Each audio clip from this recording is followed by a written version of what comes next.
Good morning, everyone. I'm Josh. I'm one of the youth leaders at St Mary's, and it's time for me to take you through the next psalm, Psalm 129. So, without further ado, let's jump in. I'm going to be reading from the NIV, whatever version you want to read from, that's totally fine. Psalm 129. They have greatly oppressed me from my youth, let Israel say.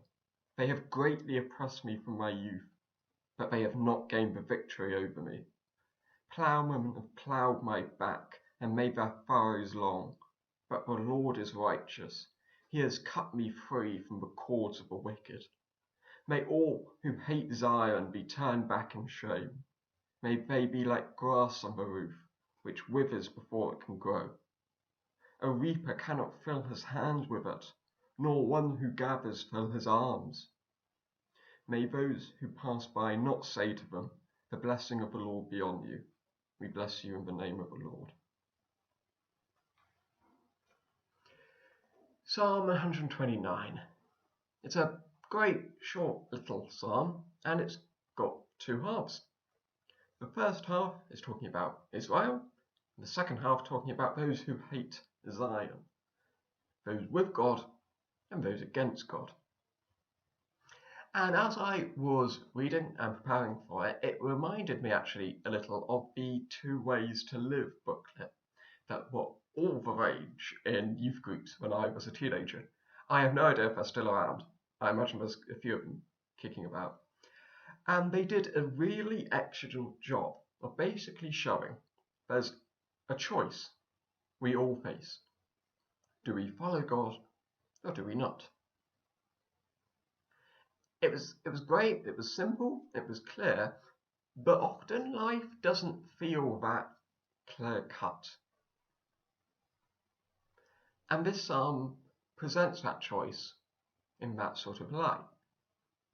Look at verse 1 and verse 3. Sometimes life gets tough, life sucks, and following God seems really hard. And it becomes really clear to us why the path less travelled is less travelled. And I hope you guys watching this haven't gone through seriously tough times, but some of you have, and those who haven't will do. Sometimes following God looks really tough. Sometimes it looks like more than we can cope with. But verses 1 and 3 are followed by verses 2 and 4. Life sucks, but they've gained the victory.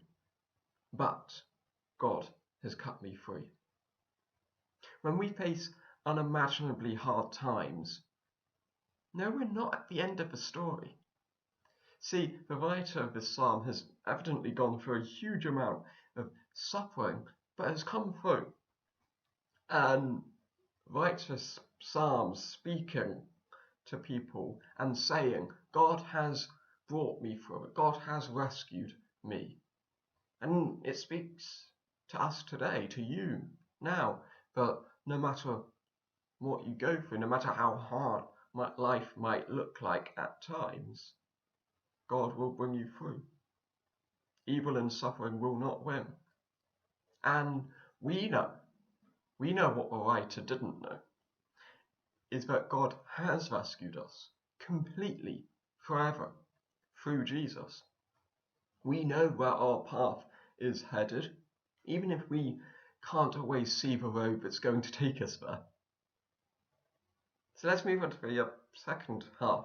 Now, it speaks of those who hate Zion, and the psalmist asks that they wither and not succeed and not be blessed by others. But the thing that really jumped out at me was verse 5. May they be turned back in shame. Now, a little bit of background on the psalm. It's called a Song of Ascents, a song people would sing as they travelled to Jerusalem for a feast or festival. And so verse 5 is actually very literal in some sense. They're asking for those who hate Zion to be turned away from the celebration. And that makes sense, right? Zion's a name for Jerusalem. Why should those who hate it be allowed to enter it for a party? And when you put it all together, the Psalms saying, yeah, we have two ways to live, with two outcomes. You can follow God, and that may bring hardship and pain, but God will bring you through. Or you don't, and you risk being turned away from the party. Your choice.